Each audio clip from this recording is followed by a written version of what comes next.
colegas de la comisión que están conectados y también a nuestros invitados. La cuenta, don Ignacio. Gracias, presidente. Muy buen día. Señor presidente, hemos recibido en esta secretaría 12 documentos. En primer lugar, un oficio de la directora ejecutiva nacional del Ministerio Público, la señora Francisca Berth, con el cual da cumplimiento a lo establecido en la glosa número 8, el programa referido a este Ministerio Público, informando sobre el detalle de gastos efectuados, operatividad, estado de funcionamiento y grado de interoperabilidad en el primer trimestre del año en curso del Banco Unificado de Datos, a que alude el artículo 11 de la ley número 20.931, que facilita la aplicación efectiva de las penas establecidas para los delitos de robo, hurto y receptación, y mejora la persecución penal de estos ilícitos. Enseguida, señor presidente, hemos recibido una comunicación del presidente de la excelentísima Corte Suprema, señor Guillermo Silva, mediante la cual invita a los miembros de la comisión a la audiencia pública en que prestará juramento como ministra de ese alto tribunal la señora magistrada Adelita Rabanales Arriagada. Esta ceremonia, señor presidente, tiene lugar el día de mañana, miércoles 14 del actual, a las 13:30 horas, se efectuará mediante videoconferencia Zoom. Se envió a sus señorías, a sus respectivos correos electrónicos, el enlace Zoom correspondiente para poder participar en esa ceremonia, señor presidente. Muchas gracias, Ignacio. Es importante enviar ese Zoom para poder, a los colegas que quieran estar siguiendo ese juramento. Y también es importante en el Banco Unificado de Datos que nos haga llegar, por favor, Ignacio, y yo le pediría ahí también a Marcelo si me ayuda con nuestros asesores, que nos haga llegar, porque es un elemento bien importante que nos llevó a discutir varios temas y que viene una información muy relevante desde el punto de vista de la unificación de datos en materia de persecución penal, algo que además es obligación de remitir. Eso. Gracias. ¿Se ofrece la palabra sobre la cuenta? Bueno, si no hay palabras pedidas, yo quiero saludar a nuestros invitados, poder presentarlos, Ignacio, y reiterar lo mismo, 10, 15 minutos máximo de las exposiciones para que luego hagamos un barrido de preguntas y respuestas. Don Ignacio, si puede presentar a los invitados, y en ese mismo orden que usted los presente vamos a tener sus intervenciones.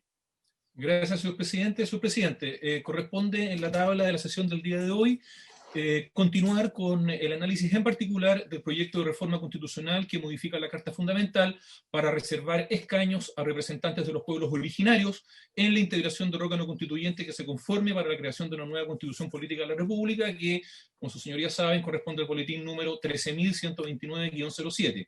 Para esta sesión, señor presidente, han sido especialmente invitados los siguientes personeros. En primer lugar, la ministra de Desarrollo Social y Familia, señora Carla Rubilar, quien se ha excusado por razones de agenda y ha designado en su representación al señor subsecretario de Servicios Sociales, don Sebastián Villarreal, que está con nosotros allí en la sala. Enseguida, el ministro secretario general de la Presidencia, señor Cristian Monkeberg, que todavía no se ha conectado a nuestra sesión. La directora de Asuntos Jurídicos y Legislativos del Centro de Estudios e Investigación, Libertad y Desarrollo, señora Natalia González, quien ha nombrado en su representación al abogado del programa legislativo, señor Luciano Simonetti, que se encuentra con nosotros en la sala.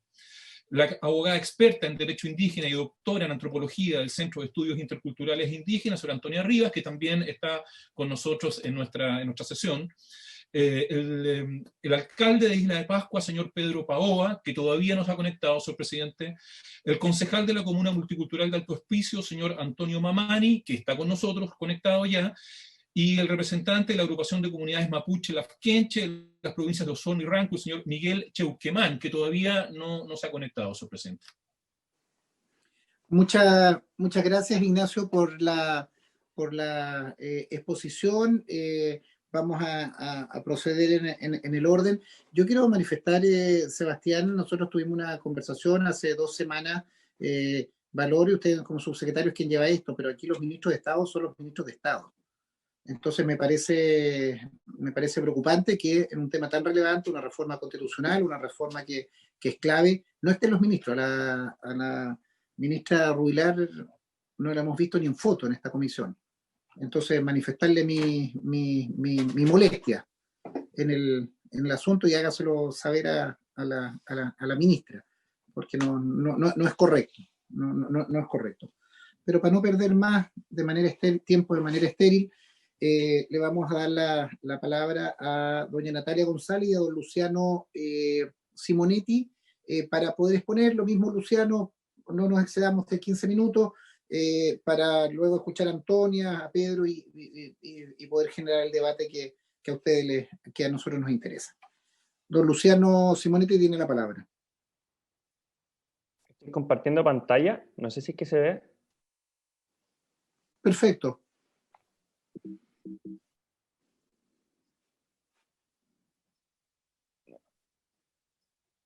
Ahí está. Bueno, muchas gracias por su intermedio, presidente, saludar a toda la comisión y darle nuevamente las gracias por invitarnos a participar de este tan relevante debate. A mí me gustaría comenzar sosteniendo que las políticas públicas, y particularmente aquellas que son referidas a materias político-constitucionales tan relevantes como esta, deben analizarse desde la óptica de los principios políticos que están involucrados en ellas y cómo ellos son ponderados y protegidos por una y otra opción. En este caso, esos principios son, a mi entender, los de representación, igualdad, voluntad popular y certeza electoral. De esta forma, de lo que se trata en esta discusión es de establecer la fórmula que, asegurando escaños reservados en el órgano constituyente, respete y garantice al mismo tiempo y de la manera más acabada posible los principios mencionados. De esta forma no existe una fórmula única para garantizar la participación de los pueblos originarios. Basta ver la experiencia comparada, donde la forma en que se garantiza la participación indígena y la cuantía de los escaños varía significativamente de país en país. Por ejemplo, en Bolivia se reservan 7 escaños en el Parlamento para pueblos originarios, que representan un poco más del 5% del total de la Cámara de Representantes. En Nueva Zelanda, por su parte, se reservan hoy alrededor del 7% de escaños, pero para una población maorí que mientras en Bolivia la población indígena es de alrededor del 40%, en Nueva Zelanda es alrededor del 15%. Así, además, mientras en Bolivia ese número es fijo, en Nueva Zelanda el número de escaños reservados es variable según la cantidad de personas que se han inscrito en el padrón electoral maorí. Respecto a órganos constituyentes también, y de acuerdo a un estudio elaborado por el Programa de las Naciones Unidas para el Desarrollo, de 12 asambleas constituyentes analizadas, solamente 2 contaron con escaños reservados. Bolivia en 2009, que estableció 3 escaños, y Venezuela en 1999, que también estableció 3 escaños. De esta forma, la experiencia nos muestra que no hay una fórmula única, por lo que es preferible optar, como mencioné anteriormente, por aquella alternativa que, garantizando la participación de los pueblos originarios, preserve de mejor manera los principios fundantes de nuestro régimen político. Ahora voy a proceder a referirme a los que creo van a ser los focos centrales de la discusión de esta comisión y que influyen en la protección de estos principios. Primero está el tema del padrón electoral o la autoidentificación. Esta es una de las principales decisiones que debe tomar la comisión respecto a este proyecto. Nosotros consideramos que la autoidentificación es inconveniente por varios motivos. En primer lugar, porque atenta contra el fundamento de los escaños reservados. O sea, ellos pretenden asegurar la representación de los miembros de los pueblos originarios, por tanto, están puestos en interés, ante todo, de los votantes indígenas, para garantizar que ellos y sus intereses sean representados, no siendo consagrados, por tanto, el interés de los individuos particulares que ocupen esos escaños. Al permitir que cualquier ciudadano pueda votar por escaños reservados, sin necesidad de acreditar la condición de indígena, se diluye la incidencia que los miembros de los pueblos originarios van a tener en la elección de tales convencionales. Así, este espacio electoral que pretendía asegurar la participación indígena puede ser trastocado por personas ajenas a estos pueblos, reduciendo el peso relativo de los indígenas en la elección de sus propios representantes y distorsionando el sistema y el resultado. Termina siendo contrario a la autonomía de los pueblos originarios el hecho de que personas ajenas a ellos puedan influir en los representantes de ellos mismos. En segundo lugar, genera también incerteza electoral. O sea, en toda elección es necesario que las normas sean claras y conocidas previamente. Y este sería un caso problemático, pues no sabremos de antemano qué papeleta le corresponde a cada ciudadano, lo que se presta para ciertas especulaciones y potenciales cálculos electorales poco deseables. Y en tercer lugar, se puede dar un fenómeno de doble voto o doble representación. Y ya relacionado con el cálculo electoral recién mencionado, podría darse que miembros de pueblos originarios decidan, no obstante, votar en la elección general de convencionales, si es que saben que de todas formas van a tener asegurado un representante de su pueblo que será electo. Más aún si, por ejemplo, en razón de ciertas encuestas o predicciones, el elector sabe que su candidato predilecto tiene las de ganar. Ello hace que en la práctica, al votar en la elección general, ejerza entonces un segundo voto tácito y cuente con una especie de doble representación, lo que atenta contra la igualdad del sufragio entre ciudadanos. La idea es que quien desee votar en el padrón en los escaños, por los escaños reservados se comprometa con dicha decisión. Por estas razones nosotros creemos que es preferible que se establezca un padrón electoral indígena en el cual deban inscribirse de manera previa quienes deseen votar por escaños reservados, acreditando a la CONADI su condición de indígena y renunciando a votar en la elección de convencional. Ahora, sobre el padrón electoral, ¿qué elementos nosotros creemos que es importante que este se establezca para que el mismo sea operativo? Primero, que quienes se inscriban en el padrón solamente puedan votar en él. El día de la votación ellos van a recibir la papeleta respectiva sin poder optar en ese momento, y se asegura así la certeza electoral por las razones ya mencionadas. Segundo, creemos también que debe facilitarse la inscripción en este registro, sobre todo atendida a las circunstancias sanitarias en que se encuentra este país.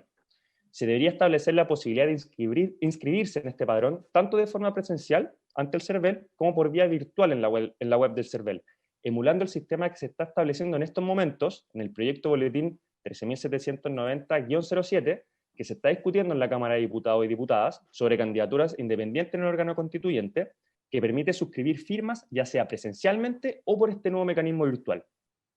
Dado que los tiempos para suscribir firmas que apoyen candidaturas independientes son similares a los requeridos para conformar el padrón electoral indígena, el sistema que se va a instaurar por ese proyecto debería ser aplicable también a este, tanto en tiempo como en forma. Y sumado a ello, creemos también que el CERVEL debiera asumir dos nuevos controles. Primero, asegurarse que el registro civil valide las claves únicas para los casos de inscripción virtual en el padrón. Y segundo, asegurar que la CONADI valide la condición de indígena de quienes se inscriben en el registro. Estos controles serían entonces internos entre los servicios públicos. Y así sería procedente eliminar la exigencia que existe en una de las indicaciones de que aquel que quiere inscribirse en el padrón indígena tenga que solicitarle un informe a la CONADI que acredite su condición de indígena, sustituyéndolo simplemente por una declaración jurada que después el CERVEL tiene que verificar a través de la CONADI, y así se facilita la inscripción en este padrón.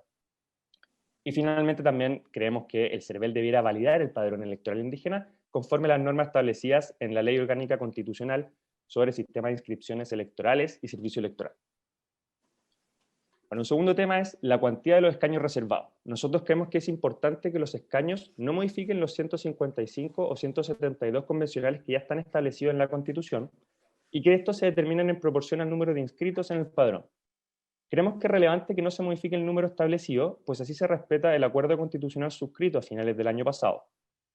También creemos que establecer escaños supranumerarios desconoce la proporción de los escaños asignados en nuestro sistema a cada uno de los distritos, porque nuestra legislación actual establece el número de representantes que corresponden a cada distrito en atención al menos parcial a la población que hay en cada uno de ellos. Y la población indígena se computa dentro de esos números. Entonces, establecer escaños extras sin establecer descuentos de convencionales implicaría contar dos veces a los miembros de los pueblos originarios, lo que distorsionaría la proporción de escaños que se entregan en cada territorio. De esta manera, mientras más personas voten por escaños reservados en un territorio, más sobrerepresentados van a quedar los demás votantes de ese mismo territorio, por la cantidad de convencionales que tendrán para ellos, el cual no se verá modificado a pesar del número de indígenas que salieron de esa votación.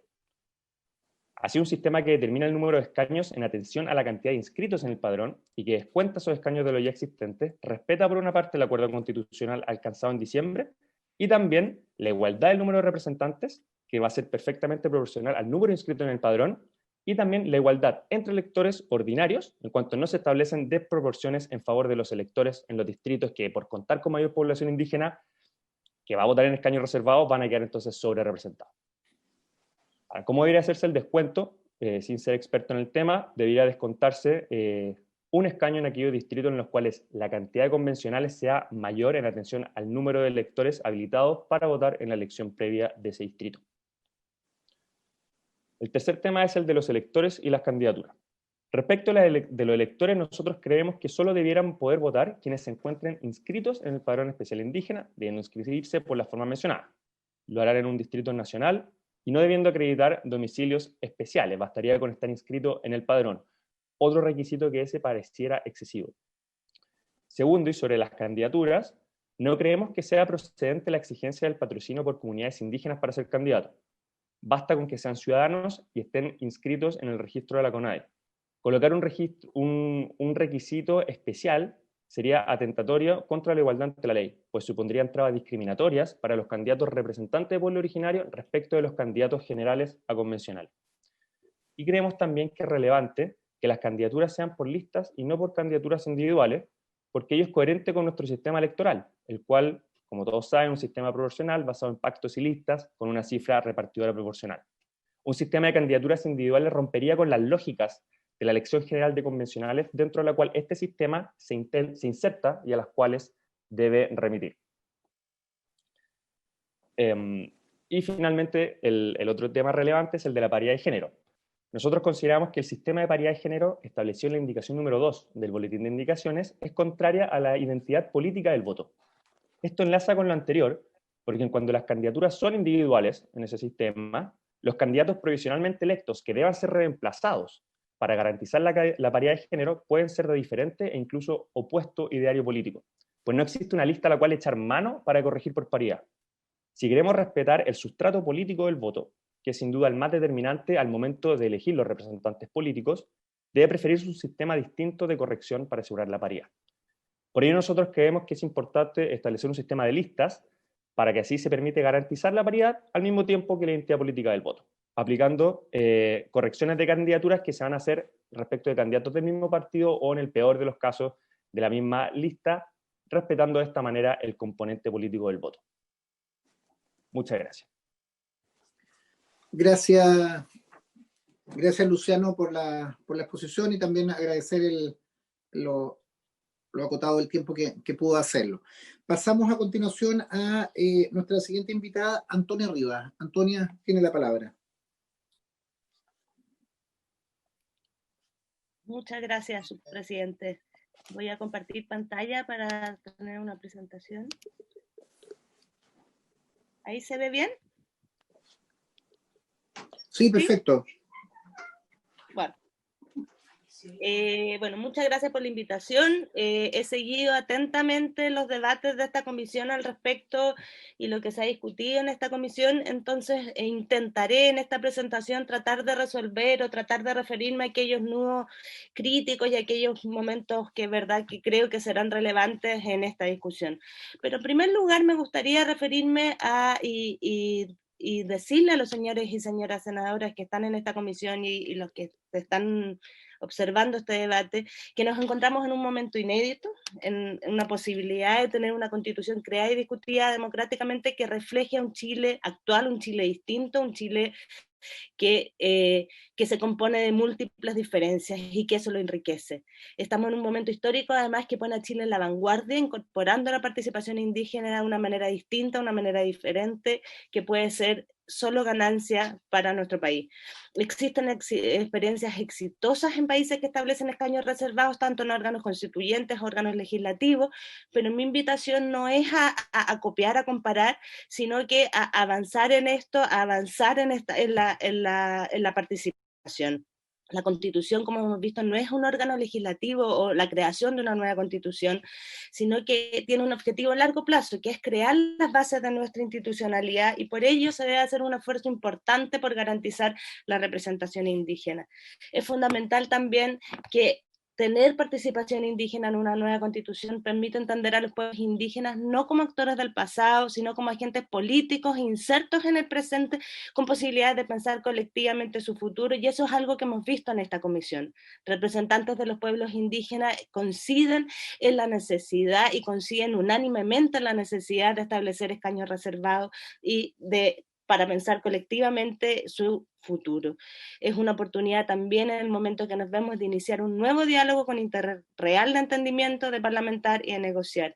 Quiero reafirmar y recalcar que existe una inédita coincidencia en las organizaciones indígenas sobre la necesidad de contar con escaños reservados y existe además un alto apoyo ciudadano.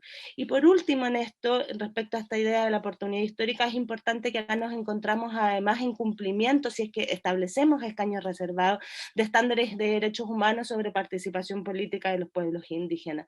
Quiero compartir solamente acá la idea de que existe un alto apoyo ciudadano para la inclusión de los escaños reservados para los pueblos indígenas. Esta es una encuesta que hace el Centro de Estudios Interculturales Indígenas en marzo y en septiembre de este año respecto al Congreso, y acá se ve que cerca del 80 y 81% de los encuestados respaldan la inclusión de cupos reservados, escaños reservados en el Congreso. ¿Qué principios deben iluminar este debate todo el tiempo? ¿Qué ideas tenemos que tener en la cabeza cuando discutimos esto? Y acá yo considero que hay 3 principios que son fundamentales.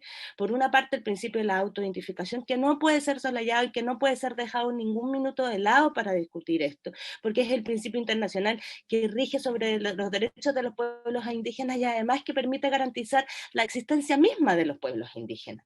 Por otra parte, lo que yo denomino el principio de proporcionalidad, que lo discutiremos, y en tercer lugar, un principio o derecho de la autodeterminación indígena. Acá no voy a tratar todos los temas, pero quiero que veamos ciertas cosas que son relevantes. Respecto al principio de la autoidentificación, es fundamental que el número de escaños a reservar sea determinado en base al censo, y esto acá es un punto importante. Todas las organizaciones indígenas que se han presentado en esta comisión han consensuado que este tiene que ser el mecanismo de cómo se establezca el número o la cantidad de escaños a reservar. El 12,8% de la población indígena actualmente se declara perteneciente a un pueblo indígena. Es relevante también considerar que ya no son 9 los pueblos reconocidos por la ley, son 10, y eso también tiene que ser algo relevante, y acá también habrá que considerar la participación del pueblo afrochileno. ¿Cuáles son las dificultades? Y acá lo voy a decir brevemente y después pongo a disposición una minuta y esta presentación, si es que lo requieren, que tiene el padrón electoral indígena. Primera cosa, el Registro Nacional de la CONADI, que acredita la calidad indígena, tiene otro objetivo. El objetivo es acceder a beneficios, a solicitudes de tierra, a votar por los candidatos de la CONADI, pero no tiene como objetivo participar en una elección nacional, ¿verdad? Y tampoco determinar cuál es el número de participantes, de indígenas hay en este país. Tampoco se encuentra actualizado, lo que nos encontraríamos en un problema grave. Hay mucha gente, y lo digo, ¿verdad?, desde mi experiencia, que se considera perteneciente a pueblos indígenas, que tiene los 2 apellidos indígenas, que es hijo de padre o madre indígena, como dice la ley indígena, y por razones que ellos determinan, no se encuentra inscrito en el Registro Nacional de la CONADI. La acreditación de la calidad indígena es un beneficio que otorga el Estado, pero el derecho de la persona a declararse como perteneciente al pueblo indígena no puede estar sujeto a una determinación del Estado. La propia ley indígena y el convenio 169 de la OIT establecen claramente el principio de autoidentificación y que es el censo el instrumento oficial para determinar la cantidad de población indígena. Además, el establecimiento de un padrón electoral indígena especial es discriminatorio, porque impone trabas adicionales a los indígenas que no pone a los electores, sobre todo en un momento que nos encontramos con voto voluntario. Otra cosa relevante también es que el número de asientos debe quedar determinado desde el momento que se apruebe la reforma constitucional que establece los escaños reservados. No puede estar sujeto a cuántos se inscriban o a cuántos verán. Y prácticamente, además, en el contexto actual que nos encontramos, en el contexto en que viven muchos de los pueblos indígenas actuales, es prácticamente imposible en el contexto de la pandemia. El expositor anterior hablaba de claves únicas, ¿verdad?, de acceso a Internet. Yo creo que eso es complejo en el mundo, sobre todo en el mundo rural de los pueblos indígenas. Me parece que es más sencillo y acorde a los derechos internacionales de los pueblos indígenas no generar un padrón especial, sino que al día de la elección estuviesen disponibles 2 votos, el de las candidaturas indígenas y el de la elección nacional. Eso no obsta que más adelante, si los constituyentes establecen escaños reservados en el Parlamento, se pueda generar un padrón indígena, pero ese padrón indígena tiene que hacerse con tiempo, transparente, contando con plazos prudentes que respeten además las mismas formas que tienen los pueblos indígenas de relacionarse. El segundo principio es el principio de la proporcionalidad. Como les decía, la cantidad total de escaños reservados para los pueblos indígenas debiese reflejar el peso de que la población indígena tiene en la población nacional. Ustedes, senadores y senadoras, han, ¿verdad?, contado con múltiples números. Yo no me quiero meter en cuántos números sería lo indicado, ¿verdad? Pero creo que en general las propuestas que se han planteado desde la oposición y desde la indicación del senador Huanchumilla aciertan en el número proporcional. Es importante que todos los pueblos deban ser reconocidos al menos con un representante, y que también se debe respetar en ese mismo sentido el carácter mayoritario del pueblo mapuche. Debe ser paritaria, como además interesantemente todas las organizaciones y representantes de los pueblos indígenas que han participado en este debate lo han dicho.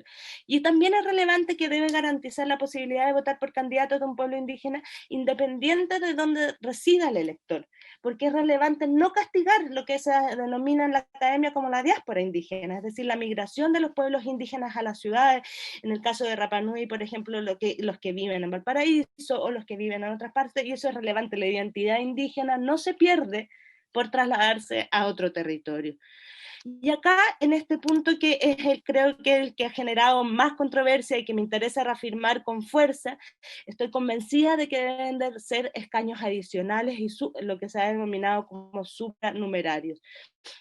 En general, como se ve, el distritaje actual que existe respecto a los diputados, que es el mismo distritaje, es complejo de entenderlo respecto a la identidad indígena y rompe los modos tradicionales de representación de los pueblos indígenas. La representación de los pueblos indígenas se logra mejor con un distrito especial, que debe ser por todo el país. Más escaños implica más representación, no menos, especialmente en un momento constitucional que exige apertura al diálogo y a la diferencia para construir reglas comunes. Y por su parte, además, el derecho a la autodeterminación, y acá quiero ser importante, implica que los pueblos indígenas participan tanto en la vida nacional como en sus propios asuntos. Que los escaños sean reservados para los pueblos indígenas quiere decir que en la medida de lo posible deben ser especiales. Son distritos, o sea, son escaños especiales para los pueblos indígenas, que no se insertan en las lógicas actuales del distritaje. Entonces, si estos se restan, los partidos tradicionales podrían intentar, por ejemplo, no perder esos escaños. Y la lógica y el impulso que ha tenido de reconocer la pluralidad de nuestra sociedad se perdería, y la representación especial se indígena. Lo indígena debe ser sumado, es un complemento, es una mejora, no es un retroceso en esto. Y ello también justifica la necesidad de los candidatos, por ejemplo, de contar, que es otra pregunta que se hizo, de contar con patrocinio de las comunidades indígenas. Porque yo defiendo la autodeterminación para votar, y creo que es importante que para los electores, ¿verdad? O sea, para los candidatos sean patrocinados por organizaciones indígenas, porque es importante aquí que respetemos el derecho que tienen los pueblos indígenas, en la medida de lo posible, insertos en esta sociedad nacional, de presentar candidatos que tengan relación con su quehacer social, con sus trabajos, con su territorio. Debe incluirse también, y es importante, organizaciones no tradicionales. La ley indígena vino a romper formas de tradiciones importantes dentro de los pueblos indígenas, y es importante que se reconsideren también aquellas organizaciones. Y ya terminando, ¿verdad? Creo que es importante tener a la vista lo que dijo la Corte Interamericana de Derechos Humanos en el caso Yatama de Nicaragua, que se atañe precisamente a lo que hemos estado conversando. Estableció claramente la existencia de un sistema de representación especial para los pueblos indígenas en los asuntos políticos, que no puede ser monopolizada por los partidos políticos. Acá quiero hacer una salvedad. A mí me parece que los candidatos indígenas sí pueden pertenecer a los partidos políticos, ¿verdad? Eso no es un problema. Lo que a mí me genera un problema es que de alguna manera restemos a los escaños de los pueblos indígenas en escaños que ya están previamente acordados. En la sentencia, el tribunal dictaminó que la representación debe ser proporcional en relación a la población indígena con el conjunto del país, y debe realizarse además de acuerdo a sus propias costumbres y mediante instituciones.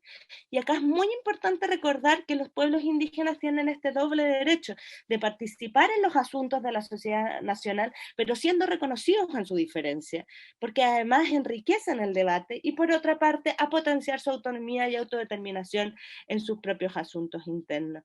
Y concluyendo, creo que hoy el Congreso de Chile tiene una responsabilidad ineludible y histórica para empezar a reparar la marginalización de los pueblos indígenas en Chile, una nueva constitución discutida con representantes de los pueblos indígenas que incluye los aportes y miradas de ellos, reflejando el Chile diverso y plurinacional que existe hoy, permite además iniciar una nueva relación de respeto, de diálogo intercultural, dejando de lado ese ideal homogeneizador de que somos un solo pueblo. Creo que garantizar la representación adecuada debe ser basada en la autentificación, debe ser proporcional y debe respetar la autodeterminación de los pueblos. Puede ser el primer paso urgente y necesario para recomponer las relaciones y permitir al fin la convivencia armónica y respetuosa de todos los pueblos que coexisten en Chile. Muchas gracias por escucharme. Gracias, Antonia. También, nuevamente, doblemente gracias por la claridad de la exposición y por lo concreto del tiempo. Gracias por tu exposición. Señor secretario, tenemos incorporados nuestros siguientes invitados. Sí, señor presidente, tenemos a continuación al alcalde de la comuna multicultural de al concejal, perdón, de la comuna multicultural de Alto Hospicio, el señor Antonio Mamani. Él está conectado con nosotros. Perfecto, escuchemos al concejal.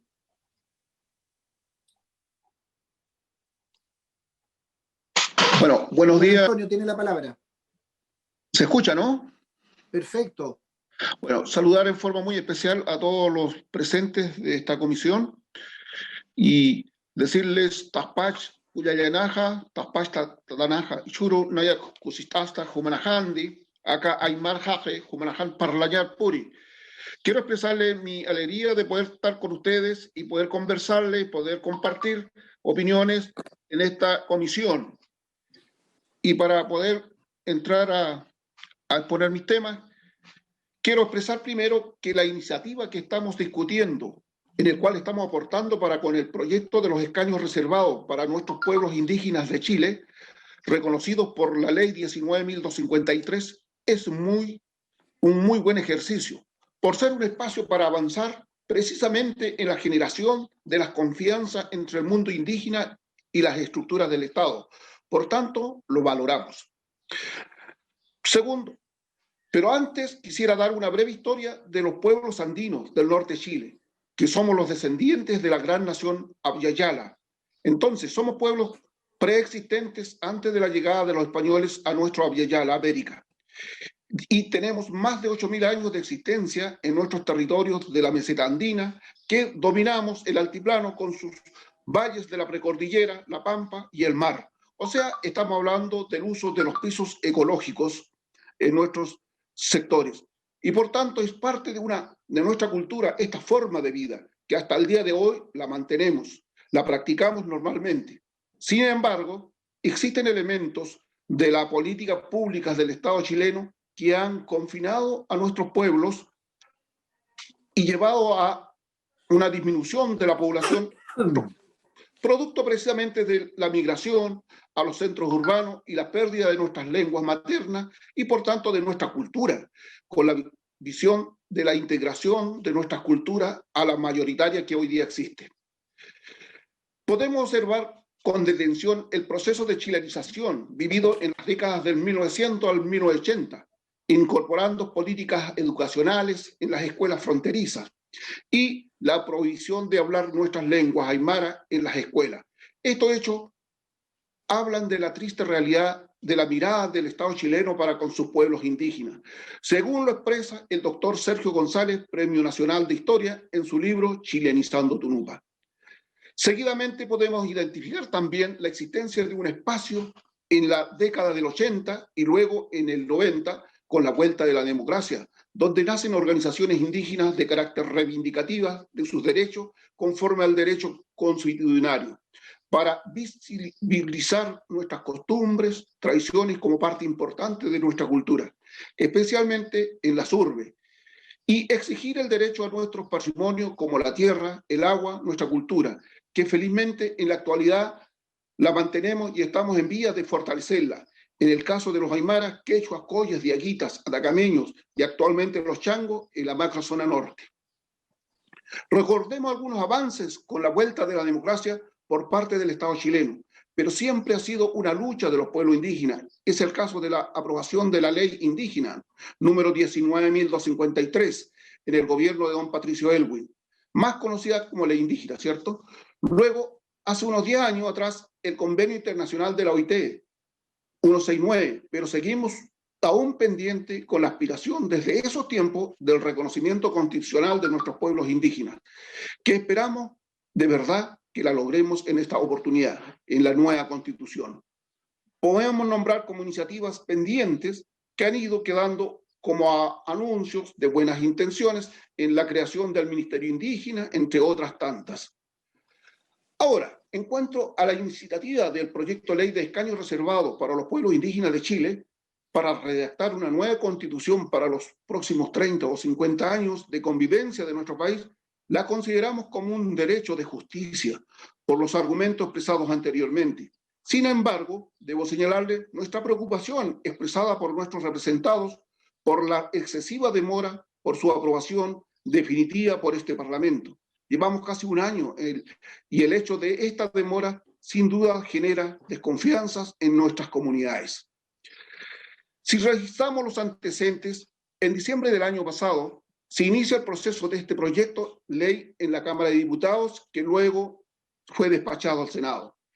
En enero del presente año fuimos invitados la mayoría de los pueblos indígenas de nuestro país a exponer nuestras particulares visiones sobre esta iniciativa de ley. Además, entregamos los argumentos del por qué vemos con buenos ojos esta iniciativa. Tanto así que nos comprometimos en difundir esta iniciativa con nuestros pares en nuestros territorios. Pero también señalábamos en esa oportunidad que queríamos ser parte de este proceso y ser protagonistas de nuestro destino. Para ello hemos trabajado en nuestros diferentes territorios, sorteando las dificultades que se nos ha presentado, como es el tema de la pandemia. Sin embargo, igual hemos aportado con nuestras propuestas y en muchos de los temas hemos consensuado con nuestros hermanos de la macrorregión norte andino, así es como salen las indicaciones presentadas dentro del plazo a través de los parlamentarios don Pedro Araya y don Jorge Soria Quiroga, materia de esta discusión, por supuesto. El 7 de julio del presente año, el Senado en pleno aprobó la idea general de legislar favorablemente esta iniciativa de los escaños reservados para los pueblos indígenas de Chile, con 34 votos a favor, con solo 4 votos en contra y 4 abstenciones. Este hecho lo reconocemos.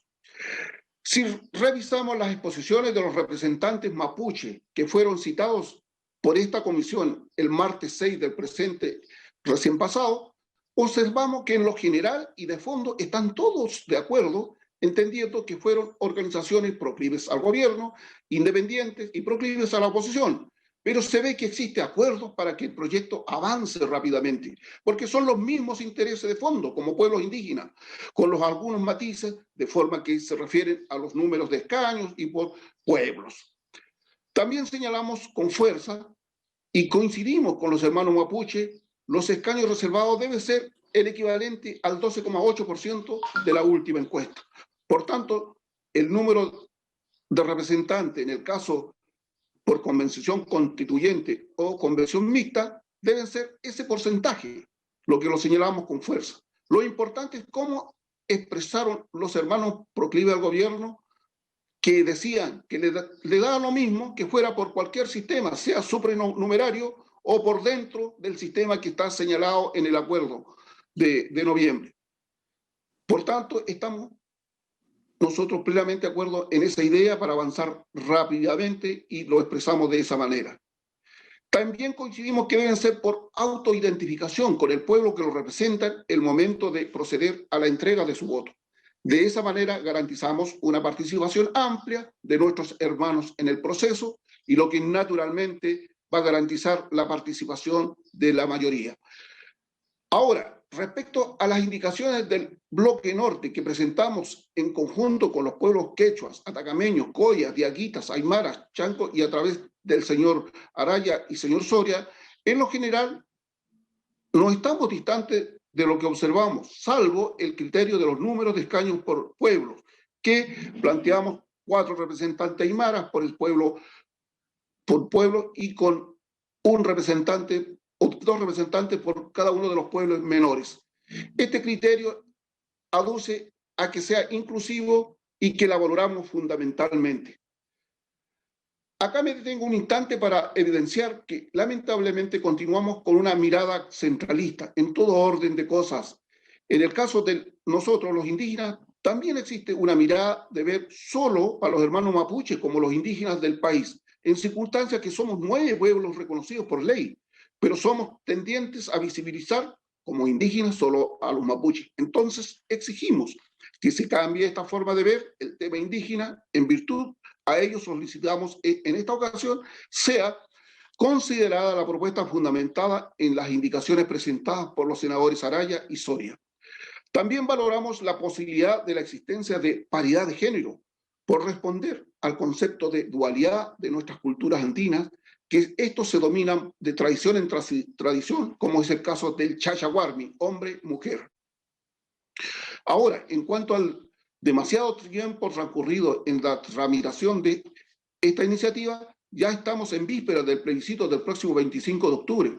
Por tanto, exigimos a todos ustedes del Parlamento para que se comprometan en apurar la tramitación y aprobar de una vez este proyecto transitorio de escaños reservados para nuestros pueblos indígenas de Chile, ojalá antes del plebiscito, y de esa manera mostrar una voluntad que ayudarán a las generaciones de confianza tan necesarias para estos tiempos que nos toca vivir de acá en adelante. Y este proceso del cual quedará registrado en las actas y en la memoria colectiva de nuestros pueblos. Para ir concluyendo, en lo central, dar cumplimiento al compromiso tantas veces expresado por la clase política de nuestro país. De esta manera, la consideramos como una opción patriótica de hacer participar a todos los sectores de nuestro país, en especial a los pueblos indígenas, que tenemos existencia en estos territorios de antes de la creación de la República. Por tanto, expresamos nuestra voluntad de participar en la redacción de nueva constitución para nuestro país, donde en justicia no podemos estar ausentes y queremos entregar nuestros conocimientos de lo que significa la vida como un valor de la humanidad y que sustenta la filosofía que llevamos de generación en generación, tiempo y espacio. Tiempo en que nos ha tocado vivir a lo largo de nuestra larga historia, que ha sido muy difícil, pero estamos presentes, y espacio en lo que nos toca participar y entregar esta mirada valórica que nos dejó nuestros antepasados por miles de años. Y hoy es tan necesaria volver a revalorarla para que la vida de todos nosotros, los chilenos, sea más justa, más placentera y menos confrontacional, pero participando directamente en la construcción de nuestro destino. Es el deseo de nuestros pueblos indígenas que estamos dispuestos a compartir en una mirada intercultural de nuestro futuro. Nuestros antepasados, en esta mirada valórica, se saludaban diciendo Amasúa, Amayuya, Amajeya, que quiere decir no mentir, no ser flojo y no ser ladrón. Qué importantes términos valóricos. Muchas gracias. Hayaya. Muchas gracias por la presentación, don Antonio, y pasamos a nuestro próximo invitado. El senador Insulza me había pedido la palabra sobre algo en particular, o lo dejamos para el final, José Miguel. El micrófono. Sí, presidente, yo solamente me alegro mucho de haber escuchado al concejal de Alto Hospicio. Yo quiero recordar que yo he solicitado hace ya más de un mes que se escuche a la consejera regional, a la consejera nacional Aymara, doña Delia Condori, y al consejero, al miembro de la CONADI, señor Zenón Alarcón. Desgraciadamente ni siquiera están enterados de que tenga que venir a hablar ante esta comisión. No han recibido ninguna citación. Muchas gracias, presidente. Lo vamos a revisar, José Miguel, no hay inconveniente, quedan varios invitados y vamos a asegurar, por eso estamos concentrando de a 5, de a 6, la mayor presencia. Así que, por favor, que don Ignacio Vázquez, nuestro secretario, tome nota, Delia Condori y Zenón Alarcón de la comisión, para poder citarlos y poder conectarse vía Zoom o lo que corresponda. Pasamos... secretario, a nuestro próximo invitado. Señor presidente, solo para que información del senador Sorín Insulza, que efectivamente, como usted sabe, tenemos un largo listado de invitados y hemos ido articulando entonces en diversas sesiones esas invitaciones. Nos queda todavía por seguir escuchando, señor senador. Están totalmente consideradas las dos personas que usted ha indicado. Señor presidente, a continuación nos corresponde escuchar al alcalde de Isla de Pascua, el señor Pedro Pablo Edmunds Paoa, que está con nosotros en la sala. Adelante, alcalde, tiene la palabra para poder escucharlo. Yorana, presidente, Yorana, honorables y honorables que nos están escuchando, invitados a esta comisión, representantes de las otras naciones originarias de esta linda república. Un saludo cordial desde Rapa Nui y gracias por la invitación. Presidente, honorable, tan solo como alcalde y como representante de la comunidad, quiero contextualizar para entender mi participación en esto, dado que la ley indígena reconoce, y así es, al Consejo de Ancianos como nuestro líder natural de la etnia. Sin embargo, además de alcalde, además de ser de la etnia, soy también miembro del Consejo de Ancianos. Y la municipalidad de Rapa Nui, a diferencia del resto del país, es la única municipalidad que está inserto en un territorio 100% indígena. Y eso nos da entonces a nosotros, en el caso mío, al alcalde, la posibilidad de hablar, sin perjuicio de que debo volver a recalcarle y reiterar de que la representación legítima de esta etnia cabe sobre el Consejo de Ancianos y su presidencia. Y como somos un pueblo unido y un pueblo que hablamos y somos consecuentes con lo que decimos, puedo decir e interpretar de esa manera el pensar también del Consejo Anciano, y es aquí es donde yo quiero decirle que Rapa Nui, dentro de este contexto para la nueva constitución, la cual estamos muy contentos, muy agradecidos de que finalmente como país nos estamos abriendo a este nuevo horizonte, a esta nueva construcción de una república que estoy muy seguro que al término de este proceso, que será 2 o 3 años, lo que fuere, vamos a terminar todos bien robustecidos en la libertad, en el respeto y en la democracia. Y precisamente por eso que en representación de Rapa Nui, lo que nosotros aspiramos es poder participar activamente dentro de todo el proceso, y considerando de que sale favorecido lo constituyente en las elecciones democráticas y conformar entonces el equipo completo de 155 escaños, la participación Rapa Nui es muy importante dentro de ese contexto, por cuanto que la historia nuestra es muy interesante desde el punto de vista de versarlo en los mismos encuentros y a partir de ahí construir entonces para no equivocarnos y construir a partir de ahí una legislación, un derecho, hablando del derecho como tal, ideal, que nos lleve a todo el país entonces en el respeto, en el amor por nosotros mismos y en la libertad.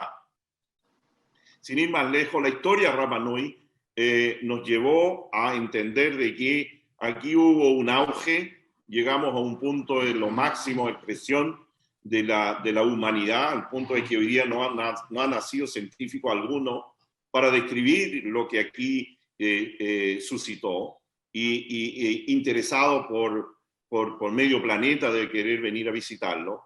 Es la cultura potente que tiene este país, que es Rapa Nui, pero también tiene su lado histórico triste, que podríamos aprender de ello, que es el colapso. Rapa Nui vivió el colapso. Y hoy, en tiempos de COVID, por Dios que nos llama la atención nuevamente las historias del cómo logramos sobrevivir el colapso. Cómo científicamente comprobado un pueblo llega a 35.000 habitantes en una isla tan pequeña, en una sociedad tan cerrada por miles de años, y finalmente termina con 100 personas. Y de esas 100 personas desciendo yo. Entonces, tenemos cómo explicar de una situación de gravedad, de conflicto, de exterminio, y construir nuevamente de ahí una historia sólida, una cultura potente, mirando la vida con optimismo, con alegría y con fuerza. Eso creo que es importante compartirlo en un trabajo futuro de los escaños a construir una Carta Magna y por ende una república ideal. Por lo mismo, entonces, yendo a la práctica, Rapa Nui solicita que dentro de la aritmética, porque observamos desde la distancia de que todo es ecuación.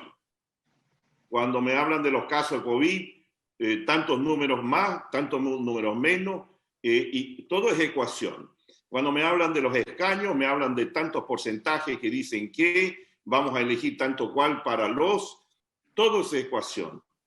Yo les pido un segundo, concentrarnos en la cultura, concentrarnos en lo que ha construido esta cultura, su historia, y que no es ecuación, sino que es un aprendizaje, y dentro de ese aprendizaje nos deja un valor, y es ese valor al que le estoy poniendo un número, y el número que le estoy poniendo son 2 escaños. Rapa Nui solicita que se le considere la participación al menos de 2 de sus participantes, de 2 de sus elegidos, y obviamente paridad, tiene que ser hombre y mujer. ¿Para qué? Para precisamente contar esta historia que nos pasó a nosotros y a partir de ahí construir un país, con el ejemplo de Rapa Nui. Pero también desarrollo la solicitud diciendo lo siguiente. El propio país, en los últimos gobiernos que hemos tenido desde de 1990 a la fecha, ha entendido la diferencia, la cosmología compuesta de la cultura Rapa Nui y la especialidad que tiene este territorio. Y como es especial este territorio, quiero acentuar en la última noticia nacional, y que va a ser una noticia mundial, donde un país está reclamando territorio subterráneo basado en una isla que tiene gente viviendo arriba. Y no solamente gente viviendo arriba, sino que es una cultura milenaria que justifica precisamente reclamar ese territorio submarino que es tan grande como es Chile. 550.000 kilómetros cuadrados, que por supuesto desde la isla alentamos a nuestro gobierno, hoy día el gobierno del presidente Piñera, a que debe seguir reclamando y debe presentar ese reclamo con justa razón, porque nosotros la justificamos, porque Rapa Nui la justifica. Y el legislador en algún momento tomó la decisión de declarar a Rapa Nui territorio especial. Y eso con la participación de todos nosotros. Y se le agradece de Rapa Nui. Y por qué no en esta oportunidad mencionarlo. En esa otrora comisión de connotados lo presidía entonces el ministro del Interior, don José Miguel Insulza, que está aquí como nuestro honorable, y le agradezco, senador, porque gracias a ese gran trabajo de los connotados logramos que Rapa Nui fuese hoy día un territorio especial.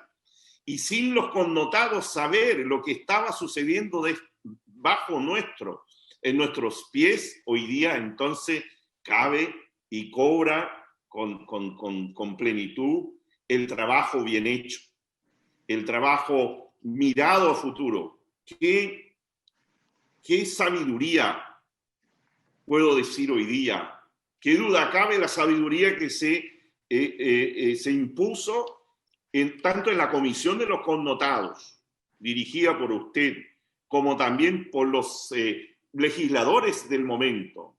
Recuerdo muy bien a don Juan Hamilton, que ya no está con nosotros, que pensaron en este futuro y declara el territorio Rapa Nui un territorio especial.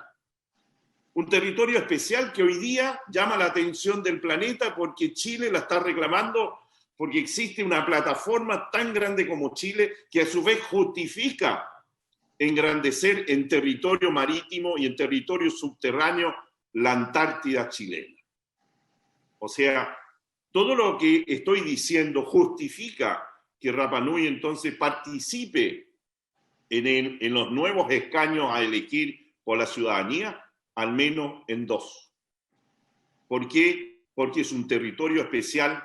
¿Por qué? Porque trae a Chile un beneficio intangible, incalculado, como lo fue entonces cuando se discutió para declarar la isla territorio especial. Hoy día, décadas después de esa discusión, 2 décadas después aproximadamente, entonces se descubre este gran territorio submarino. Mira qué sabiduría más grande. Con esa misma sabiduría, entonces, la solicito humildemente, en representación de mi comunidad Rapa Nui, de que seamos 2 escaños. Finalmente, hemos escuchado propuestas de que los escaños indígenas sean elegidos dentro de un contexto general indígena. Es un error, presidente. Es un error, mis queridas honorables y honorables, considerar que todos somos uno. Precisamente el llamado que nos hace el ciudadano a reestudiar una carta fundamental es porque llegamos a la conclusión de que no podemos seguir llamándonos un solo pueblo. Debemos ser un solo Estado, uno solo, todos unidos, un solo Estado, pero con naciones originarias que estén compuestas, que estén adentro de este Estado. Y por lo tanto nosotros como nación originaria polinésica chilena, solicito también de que el distrito sea especial al igual que el territorio especial. Entonces, con eso yo les digo de que el aspirar Rapa Nui tiene que ver con la especialidad o lo especial que tiene este territorio. Concluyo diciéndole que la participación Rapa Nui, de la forma como lo estamos solicitando, también abre una muy buena expectativa hacia el mundo europeo, que es nuestro vecino. Nosotros somos vecinos con Inglaterra, porque la tierra inglesa más cercana a nosotros está a 2000 millas, que es la isla Pitcairn, donde vive ahí una familia inglesa. La siguiente es Francia, con ese vasto territorio francés que es conocido como las islas de Tahití. Entonces, nosotros estamos al lado de Francia, somos vecinos con Europa, y por lo tanto lo que haga Chile con este territorio especial, con atender este especial llamado desde Rapa Nui, también abre muy buenas expectativas para aquellos que nos están observando desde el mundo y precisamente desde Europa. Entonces, mis queridas senadoras y senadores, hace honor a esta cultura milenaria que a rato le trae muchos beneficios, mucha alegría a Chile país, concedernos esta solicitud de 2 escaños y que el territorio sea también un distrito especial. Maururu. Gracias, alcalde, por su intervención. Seguimos, Ignacio, con el siguiente expositor. Sí, señor presidente. Nuestro próximo invitado es el representante de la agrupación de comunidades mapuche Lafkenche de las provincias de Osorno y Ranco, el señor Miguel Chauquemán. Pero Miguel no ha podido conectarse, hemos tratado de ayudarlo, señor presidente, no ha sido posible. Pasemos a la rueda de preguntas, salvo que el subsecretario está participando como parte del Ejecutivo. Tengo entendido, Sebastián, no hay no hay exposición ahora. Yo abriría entonces la rueda de preguntas esperando a que Miquel pueda conectarse. Así es, presidente. Muchas gracias. Perfecto. Entonces, junto con saludar a los colegas también, además de Insulza, está el senador Soria presente, además de los integrantes de la comisión. Abrir la rueda de preguntas a nuestros invitados. Se ofrece la palabra.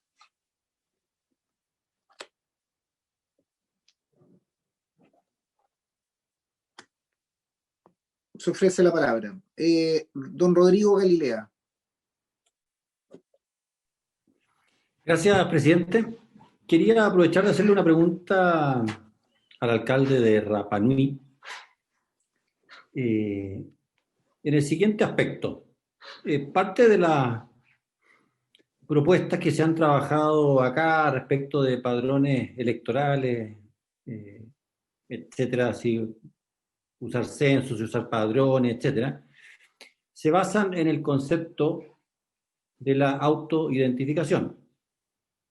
Y los Rapa Nui, expresamente, ya no me acuerdo si fue en la propia ley indígena o después en una modificación, los Rapa Nui dijeron que, al menos respecto de ellos, la autoidentificación por ningún motivo, que no estaban dispuestos a que alguien que se autoidentificara Rapa Nui sin cumplir con los requisitos étnicos, de sangre, familiares, etcétera, de tierra, pudiera simplemente autoasignarse esa condición y por lo tanto, bueno, para estos casos, votar por un Rapa Nui. Entonces quería preguntarle al alcalde cómo ve desde la perspectiva de los Rapa Nui el fenómeno de la autoidentificación, que si sigue pensando que eso es algo que debe estar completamente limitado, si piensa que al contrario deberá abrirse,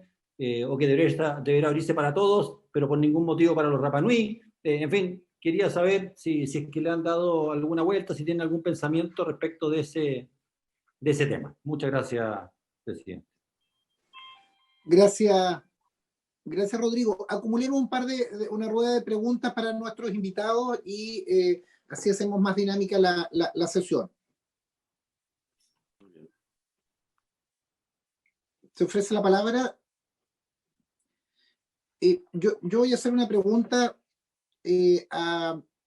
principalmente a Antonia en relación a la experiencia comparada que ella pueda ver en materia de representación, especialmente cuando ella habla de que son agentes políticos del futuro. En definitiva, nosotros estamos haciendo un proceso constituyente en que no solo incorporamos a los pueblos originarios, sino que los establecemos como actores para el siglo que viene. Me parece muy interesante eso. ¿Qué ejemplos comparados o a qué se refiere Antonia desde ese punto de vista? Y también una pregunta a Luciano Simonetti, en que él habla de la necesidad de la inscripción, de la generación de un padrón. Yo le pregunto a Antonio si él conoce Rupumeika. Que me diga si cree que en Rupumeika se van a poder conectar efectivamente vía digital en un registro, si conoce las distintas localidades que existen en este país, la brecha digital.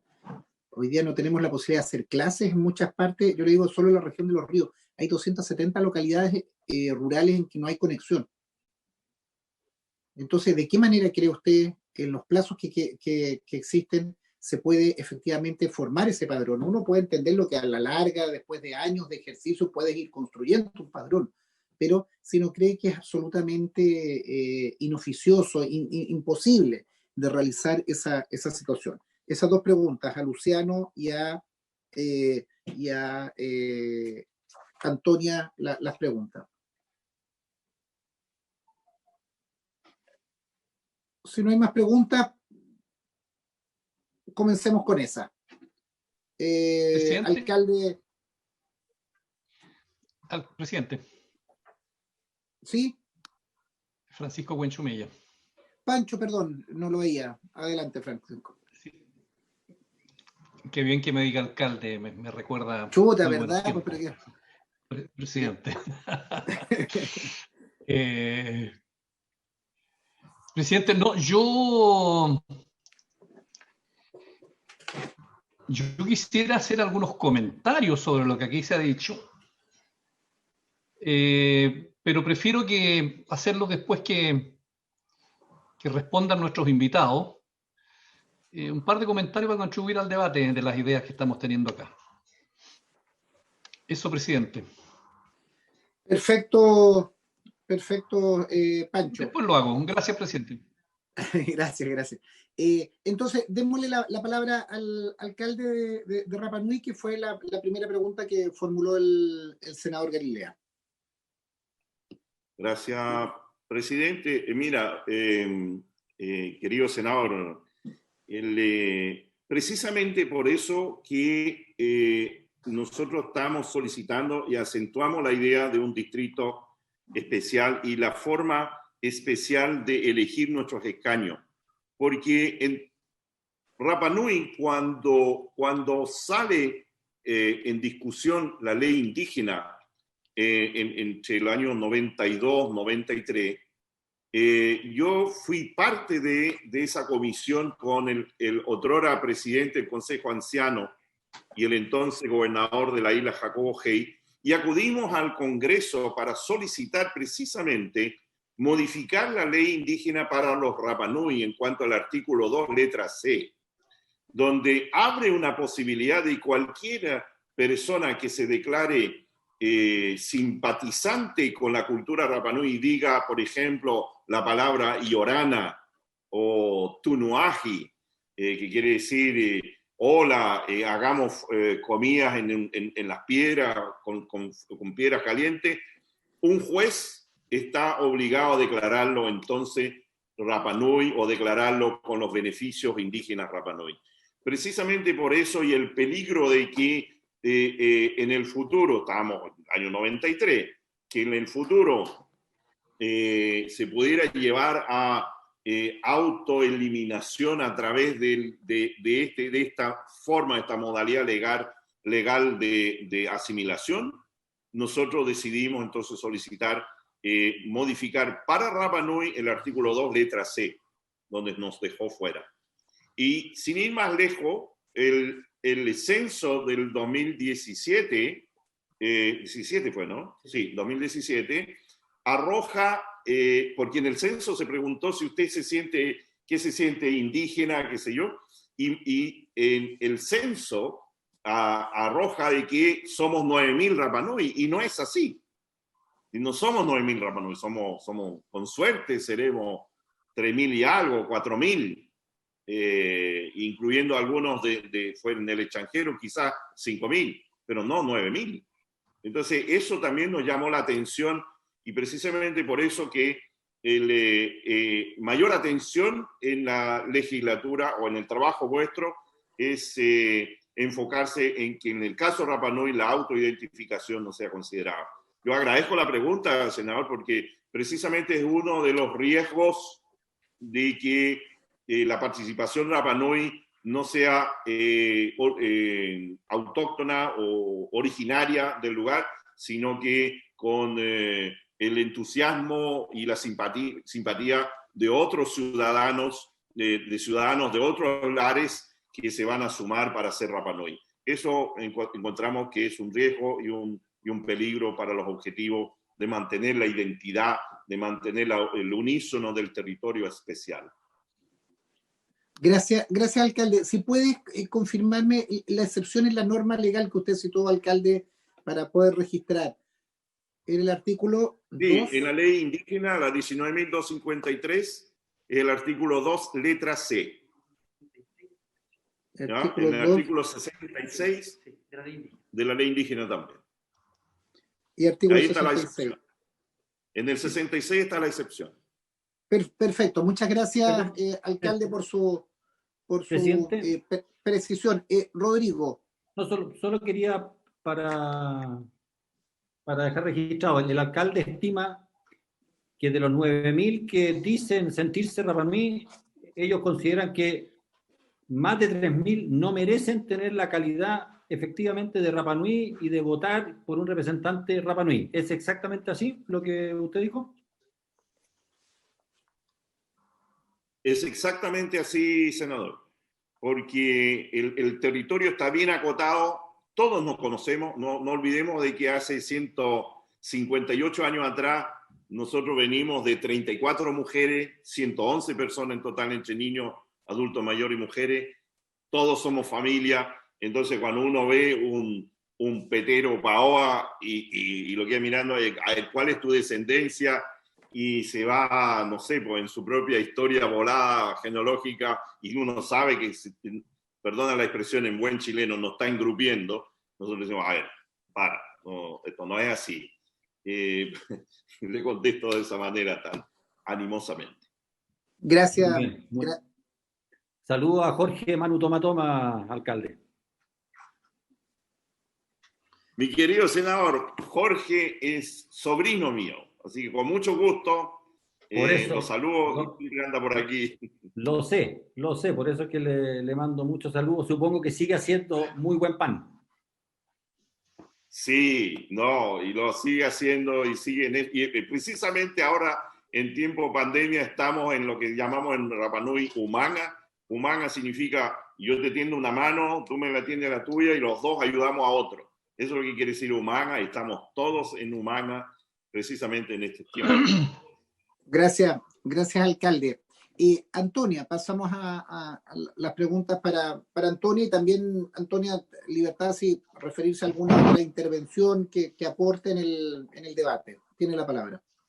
Muchas gracias, senador. Precisamente yo trabajé y hice mi tesis de doctorado en Rapa Nui, entonces me parece interesante definirse respecto al caso Rapa Nui, también a la idea de la autoidentificación. Es importante que la idea de la autoidentificación siempre tiene que ser leída desde el derecho a la autodeterminación, es decir, en términos de la academia hablamos también de la membresía, ¿verdad? De la capacidad que tiene un pueblo de definir quiénes son miembros y quiénes no son miembros de su pueblo. Y eso ha sido un debate muy controvertido, sobre todo en el caso anglosajón respecto, y generalmente asociado también a los territorios. Entonces es importante que cuando uno habla del derecho a la autoidentificación, el principio fundamental es que el Estado no puede decirle a alguien quién es o qué no es. Son los propios miembros de la comunidad, como muy bien dice el alcalde Edmund, ¿verdad? Los que determinan quiénes son los propios miembros de su pueblo indígena. En el caso de Rapa Nui, porque además es un territorio muy acotado, es un territorio muy valioso y muy valorado, ¿verdad? Y no quieren que personas vengan que llevan unos años viviendo ahí a dárselas en coloquial de Rapa Nui, ¿verdad? Entonces ellos mismos determinaron, y con todo derecho y en base al ejercicio de su derecho a la autodeterminación, que las personas que se declaraban o que vivían de acuerdo al modo de vida Rapa Nui, como dice la ley indígena, no eran considerados Rapa Nui, y que para ellos aplicaba más bien un criterio que podríamos determinar tiene más que ver con la biología en este caso. En cambio, otros pueblos, ¿verdad?, han determinado que aquellos que viven, ¿verdad?, durante su modo de vida, sobre todo en el caso de los pueblos indígenas en Chile que fueron forzados y asimilados, que se han cambiado los apellidos, de que han recibido un proceso de asimilación forzada muy brutal, lo que tenemos que hacer es al contrario, ¿verdad?, incentivar que personas que sienten pero que han perdido aquellos atributos que la ley determina como tal, puedan declararse como pertenecientes a los pueblos indígenas. Y por último, respecto a este debate de la autoidentificación, es importante separar dos cosas. Por una parte, los candidatos, quienes pueden ser candidatos a escaños reservados, y ahí a mí me parece relevante exigir, como les explicaba, ciertos principios un poco más estrictos de patrocinio de comunidades, de asociaciones o de pueblos, porque garantizamos que son personas que sí tienen un arraigo con un pueblo determinado, con una cultura, como una comunidad, como una asociación. Y otra cosa distinta, sobre todo cuando nos encontramos en un momento que lo que queremos es incentivar lo plural, incentivar el pluralismo, incentivar la diferencia. Y en ese sentido es relevante entonces que los que van a votar, los electores, se puedan autoidentificar. Y entonces, y acá recalco que el principio elemental es que el Estado y los gobiernos no pueden interferir en la declaración de alguien. Muy distinto es el caso en que una propia comunidad, un propio pueblo establezca sus propias normas, sus propias reglas para definir quién pertenece o no pertenece a un pueblo indígena. Ese es el primer tema y disculpen el atrevimiento, pero sentí que era importante aclararlo en ese sentido. Respecto a la experiencia comparada, hay mucha experiencia comparada, no solo respecto a pueblos indígenas, también hay referencia, por ejemplo, a minorías nacionales en Europa, es muy frecuente, desde el caso de Cataluña, Bélgica, después Nepal, tenemos grandes experiencias en este respecto. ¿Para qué no hablar de todo el caso en el mundo anglosajón? ¿Qué pasa con que son consideradas naciones dependientes, que tienen distintos derechos y distintas atribuciones? En general es importante decir que la experiencia, sobre todo la experiencia latinoamericana en este respecto, yo valoraría la experiencia de Colombia porque significó cuestiones importantes y ellos también establecieron sin ningún problema la doble papeleta, ¿verdad? La papeleta indígena y la papeleta, y yo creo que eso es un buen ejemplo que funcionó muy bien.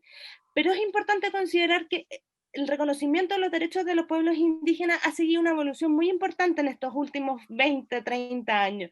Desde aquellas constituciones que reconocieron a los pueblos indígenas hasta ahora, hemos transitado un largo camino que lamentablemente Chile lo ha transitado en los hechos, pero no lo ha transitado en el derecho. Seguimos teniendo una constitución que no reconoce, ni siquiera menciona la palabra indígenas en su constitución, en su texto. Entonces es relevante ahí entender que si queremos pensar una constitución o pensar una representación indígena, ahora no tenemos que basarnos en ejemplos de hace 20 años atrás. Tenemos que basarnos en la realidad actual, en cómo ahora los derechos de los pueblos indígenas están siendo reconocidos y están siendo valorados. Entonces, experiencia es mucha. El caso de New Zealand es muy relevante porque además tiene un padrón interesante, pero que fue construido y que sigue siendo construido durante todos los años, y además que tiene participación de cuotas en los partidos políticos. Entonces se habla de estos 7 escaños reservados, pero también en cuanto a la participación es mucho mayor la participación maorí en ese sentido. Entonces la invitación es que todos los ejemplos en general que vemos tienen por lo menos 10 o 15 años. Y es importante avanzar en eso y no mirar una cosa que en este minuto podríamos considerar obsoleta en el sentido de reconocer los escaños reservados para pueblos indígenas. Pero es importante, y para cerrar, que la participación de las minorías en general nacionales o de pueblos indígenas ha sido muy valorada, muy incorporada y representa finalmente cambios sustanciales a la manera en que cómo se ejercen las democracias y cómo los parlamentos podrán irse desde. Y por último, esto significa reconocer finalmente la pluralidad que existe en nuestro país. Muchas gracias. Gracias, Antonia, por la exposición y por varios antecedentes y tus intervenciones quedan registradas en este debate. No sé si hay otra pregunta, otra rueda de preguntas. Yo a Luciano le había hecho una pregunta también. Luciano, si puede respondernos, sí, si encontró Rupumeika dentro de su conexión de internet para inscribirse por internet. Presidente, yo cuando hablo de la alternativa de la inscripción digital, no la menciono como el único mecanismo, sino como un mecanismo complementario, como una alternativa que podría facilitarle la inscripción a quienes dicha opción digital les sea útil y factible de utilizar, sobre todo pensando en el contexto actual de la pandemia, a aquellas personas que les complica o que por su edad simplemente no pueden salir y hacerlo presencial. Por eso en la misma línea también yo sostuve que debiera exigirse que la sola declaración jurada para que una persona pudiese solicitar su inscripción en el padrón electoral y que después la verificación de pertenecer a los registros de CONADE se hiciera internamente por el CERVEL. Junto a la alternativa digital va a existir también todavía el mecanismo presencial ante el CERVEL y también para esos casos rurales podrían existir otras alternativas. Yo en absoluto soy experto, pero podría, por ejemplo, el Estado realizar una política de enviar ciertos encargados a esos lugares para, en ciertos días puntuales, permitir que quienes quisieran inscribirse en el padrón lo hicieran. Y como bastaría solamente la declaración jurada, tampoco le estaríamos exigiendo más que eso.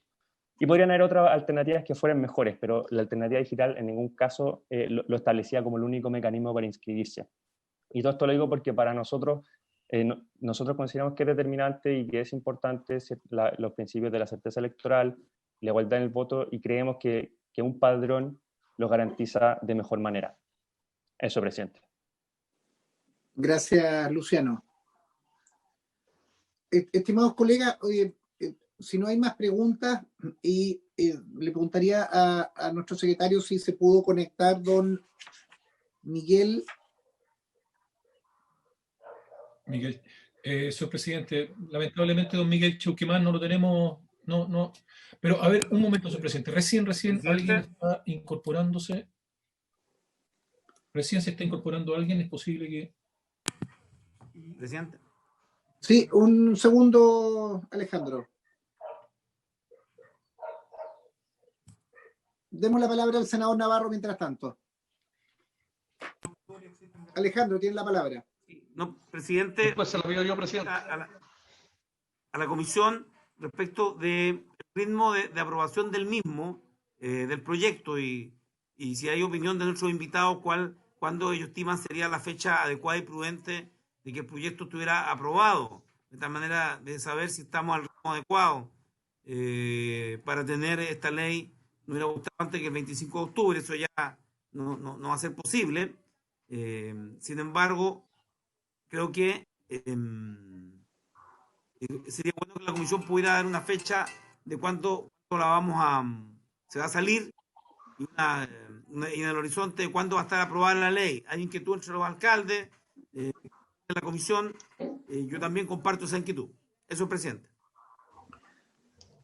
Gracias. Antes de darle la palabra al senador Francisco Buenchumilla, como nosotros hemos escuchado y vemos, hay tremendas complejidades en materia de esta ley. Tenemos que hacer un proyecto que incorpore a todas las visiones, las distintas metodologías. Vamos a hacer todo lo necesario para despachar una buena ley. Nosotros nos comprometemos a despacharla de la comisión, luego es la sala, luego son las distintas instancias que corresponden. No le quepa duda, senador, y en esto yo pido respeto y pido rigurosidad, porque podemos despachar algo fácilmente, pero no recoge. Creo que hoy día lo del alcalde de Rapa Nui es una tremenda opinión.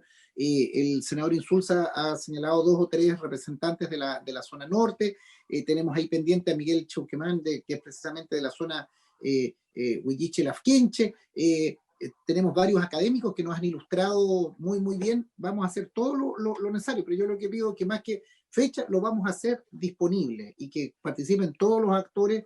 Y ahí agradecerle al senador Buenchumilla y principalmente a Salvador Millaleo y a Domingo Namuncura, que nos han ayudado mucho, fueron nuestros primeros expositores para hacerlo. Así que todo el respaldo, pero hagamos una buena legislación escuchando a todas las partes y no equivocándonos desde el punto de vista de aspectos técnicos que influyen en esta resolución. Francisco Buenchumilla tiene la palabra. Presidente, muchas gracias. Yo quería hacer un par de comentarios como una contribución, sobre todo a nuestros invitados y a los dirigentes que seguramente nos están siguiendo en la transmisión de esta sesión. Respecto a 3 o 4 puntos, presidente, primero quiero señalar, para que todos estemos conscientes, de que esta es una legislación sumamente compleja y difícil de poder traducir en un articulado.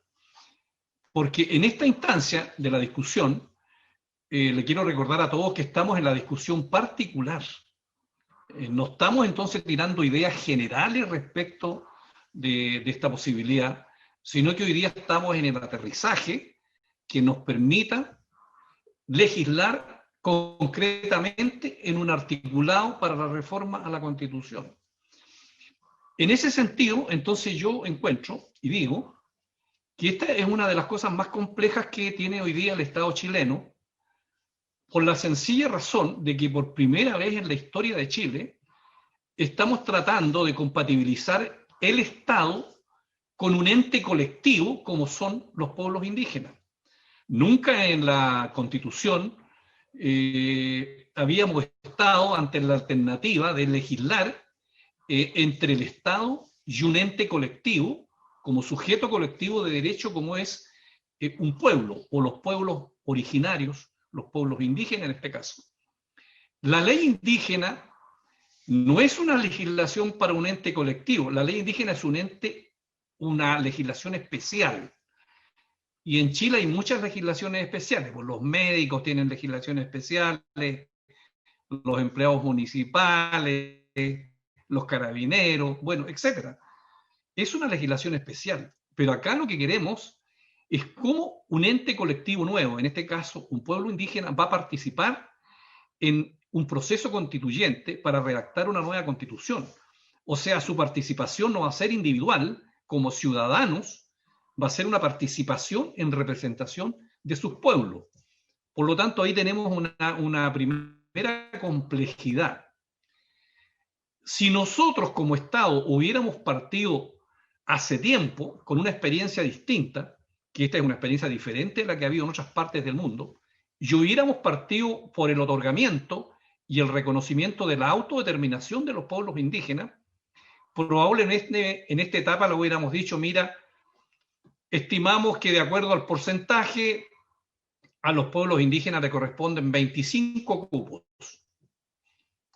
Ustedes, en virtud de la autodeterminación, vean cómo los eligen, cómo se distribuyen, cuáles son sus representantes, concurren al Estado 25. La forma en que lo hacen, lo ven ustedes, en virtud del principio de autodeterminación. Pero ese principio no existe. Hoy día los pueblos indígenas no tienen autodeterminación en la Constitución y no pueden actuar en consecuencia internamente para definir los distintos criterios con que debería elegirse, en este ejemplo que estoy colocando, los 25 escaños que el Estado les podría reconocer. Entonces, vuelve el tema a la institución estatal, en este caso el Senado, para que nosotros tengamos que decidir, bueno, ¿cómo se distribuyen los escaños reservados entre los pueblos indígenas? Y entonces el ideal sería que los pueblos indígenas se pusieran de acuerdo. A nosotros nos facilitaría mucho la tarea aquí en esta comisión si todos los pueblos indígenas en su conjunto nos dijeran, mire, nosotros estamos de acuerdo en esto, estamos de acuerdo en los dos escaños de Rapa Nui, en los tantos escaños del norte, tantos escaños del sur. Eso nos facilitaría a nosotros enormemente la tarea. Si el problema es que como los pueblos indígenas no tienen acuerdo en esta materia, entonces lo tenemos que resolver aquí en la instancia política de esta comisión y de la sala del Senado. Pero le facilitaría enormemente la tarea al Senado de la República el que pudiéramos tener el máximo acuerdo entre los pueblos originarios respecto a esta materia. Ahora yo entiendo que en ningún pueblo del mundo existe la unanimidad. Todos los pueblos tienen sus distintos puntos de vista, sus cosmovisiones, hay mecanismos de entendimiento y de resolución y de toma de decisiones, y entendemos perfectamente que no tiene por qué haber unanimidad y hay conflicto, pero esos mecanismos funcionarían mucho mejor si estuviéramos en presencia de la autodeterminación. Como no la tenemos, entonces la responsabilidad nos cabe a nosotros, y es por eso mi llamado a todos los pueblos indígenas que traten de buscar el máximo acuerdo entre ellos, porque eso a nosotros nos facilitaría mucho la tarea para despachar lo antes posible este proyecto. Nosotros no tenemos ningún interés en dilatar esto, al revés, quisiéramos apurarnos, pero ojalá con el máximo acuerdo posible. Después, presidente, permítame, me tomo un par de minutos más solamente, para señalar que respecto de algunos temas que aquí se han colocado, la autoidentificación responde a una pregunta: ¿de qué manera uno puede saber de dónde viene? Bueno, las teorías de las razas que dominaron en el siglo XIX y parte del siglo XX, esas teorías están superadas por la ciencia moderna, porque todos los seres humanos, digamos, somos absolutamente iguales en nuestro ADN y en lo que somos. Las diferencias son fundamentalmente culturales. De ahí que el principio de autoidentificación se ha impuesto en las normativas de las Naciones Unidas y en la sociología y antropología moderna. Y por eso que, en consecuencia, el Estado chileno, cuando hace los distintos censos que ha hecho, y hablamos del último censo que es del 2017, también tomó el principio de la autoidentificación. Y fue así como, en virtud de eso, ese instrumento de medición, de ver los distintos orígenes de la gente de Chile, un 12,8% se autoidentificó como perteneciente a los pueblos indígenas. Entonces, ese mecanismo ya el Estado chileno lo utilizó oficialmente, estableciendo el principio de autoidentificación que dio como resultado el censo del año 2017.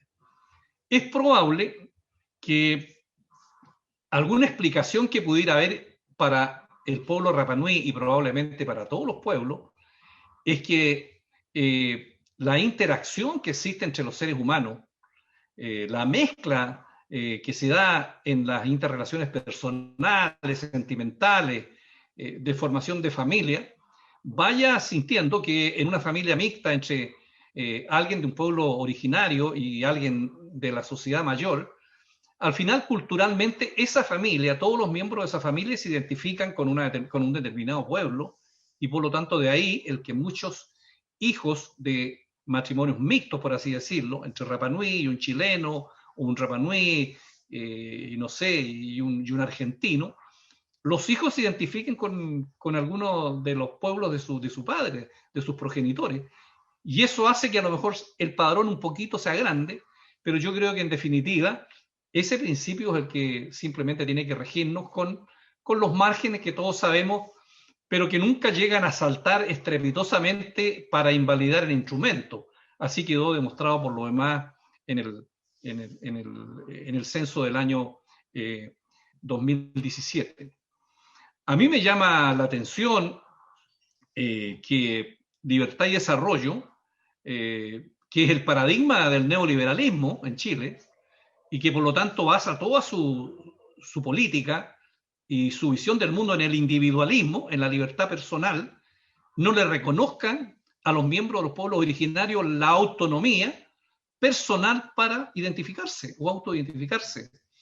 Lógicamente, haciendo uso de su libertad, cualquier persona puede decir el origen que tiene, conforme a su vivencia, su cultura, su idioma, su tradición, su familia, el cuento que tenga de la vida.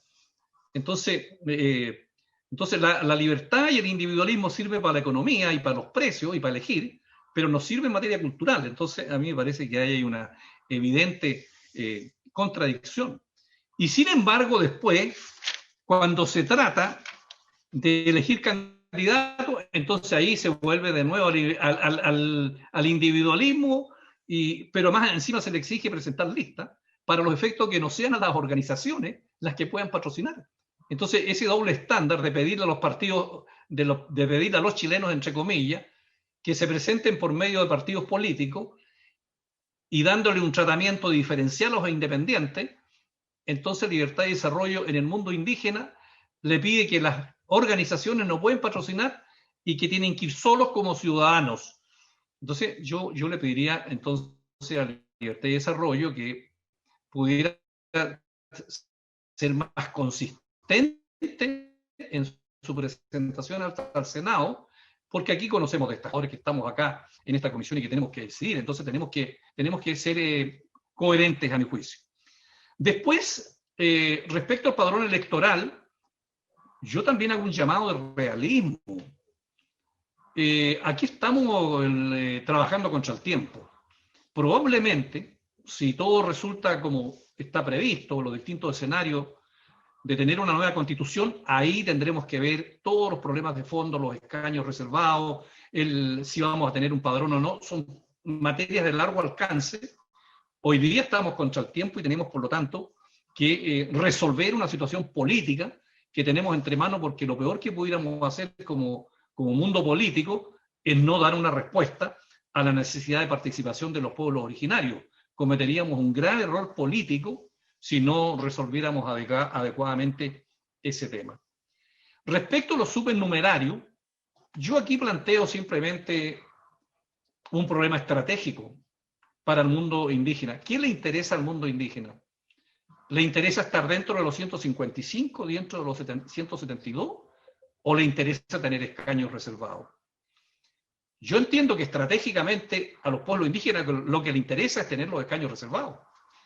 Por lo tanto, que sean supernumerarios o no sean supernumerarios, ya es un problema del mundo político chileno, entre comillas, porque ¿cuál es el efecto que produce si tenemos 25 escaños reservados para el mundo indígena que se contabilice dentro de los 155? Es el efecto que va a producir en el sistema político chileno, entre comillas. Pero los 25 escaños los va a tener igualmente el pueblo indígena con supernumerario o dentro de los 155. Yo creo que esto es más bien un problema del sistema político chileno más que de los pueblos indígenas, de tal manera que yo lo llamaría también a estudiar ese tema y por lo tanto poder resolver también y que los partidos políticos se preocuparan de eso, porque muchos partidos están pidiendo que se contabilicen dentro de los 155 y probablemente yo encuentro que para los pueblos indígenas eso sería una cuestión neutral, porque van a tener igual sus escaños reservados. La pregunta es cómo eso afecta, digamos, la ecuación a la que se refería mi querido amigo petero de Rapa Nui en el mundo político. Entonces, señor presidente, yo simplemente le digo a nuestros invitados y a los dirigentes de las organizaciones indígenas que hay cuestiones que nos ayudarían mucho si ellos pudieran tener un mayor acercamiento en esta materia para poder resolver cuanto antes esta materia que es el mayor interés de la Comisión. Me consta a mí poder avanzar. Termino, señor presidente, diciendo dos cosas. Una, a los futuros invitados que vengan acá, nos interesa un aterrizaje en forma concreta respecto de una posible solución para redactar el articulado, porque en esa fase estamos. Y en segundo lugar, quiero decirle que a mí me ha parecido que el señor alcalde de Rapa Nui ha hecho un discurso geopolítico de la máxima importancia. A mí me parece que los fundamentos de su discurso, en orden a establecer la importancia que tiene Rapa Nui en el contexto marítimo mundial, y todo el fundamento que él señaló, a mí me parece un argumento político de la máxima importancia que creo que en su momento deberíamos considerar. Muchas gracias, presidente, y excúsame por haber abusado del tiempo de la comisión. No, Francisco, muy buena reflexión y creo que avanza en eso. Y me quedo, además de todo el debate, señalarles y a quienes nos han comparecido hoy día, pero también a quienes nos están siguiendo, nosotros tenemos que redactar el texto concreto. Los principios yo creo que están instalados, los principios de autodeterminación, de autoidentificación, de padrón único, de representación, están. Entonces lo que tenemos que hacer es cómo lo hacemos. Me ayuda mucho cuando establecemos cómo resolvemos la paridad dentro de las propias organizaciones. Los 25, 26 o 27 están dentro o fuera del... O sea, tenemos que arribar a esa fórmula. Si no hay más preguntas pedidas, yo le agradecería, querría agradecer a los invitados, también si nos hacen llegar sus presentaciones o algunas opiniones que tengan, lo ideal que sea por escrito para seguir avanzando, y señor secretario también invitar nos vamos a poner de acuerdo para la próxima invitación también de 5 invitados en lo posible con esta misma nivel de discusión. Señor presidente, si me permite, sí, Ignacio. Lo que pasa es que si usted observa la pantalla, la señora Cristina Ñancucheo se ha logrado conectar finalmente y ella estaría en representación de don Miguel Cheuquemán. Pero no la veo en la... Está ahí. Acá está, Cristina Ñancucheo. Perfecto. Señora Cristina, le ofrecemos la palabra. Ve. Tiene la palabra, señora Cristina. Buenos días, ¿me escuchan? Perfecto. Bueno, buenos días, saludar al presidente de la comisión y a los parlamentarios.